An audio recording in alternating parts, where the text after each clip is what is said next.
ටැන්සානියාවේ ප්‍රධාන භෝගය තමයි බඩඉරිඟු.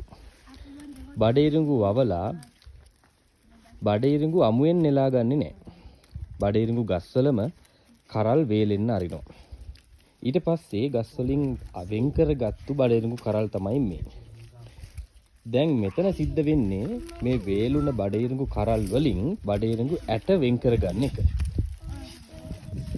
මෙයාලා එක එක වර්ගයේ මැෂින් මේකට භාවිත කරනවා.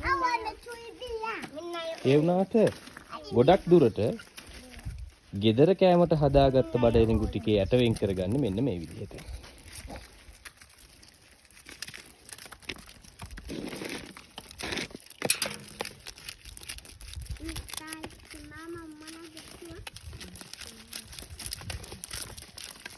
මේ විදිහට ඇට වෙන් කරගෙන හොඳට අවුවේ වේලලා තෙත ගතිය සම්පූර්ණයෙන් අයින් වුණාට පස්සේ අඹරලා පිටි කරලා බඩඉරිඟු තලප හදන්න ගන්නවා.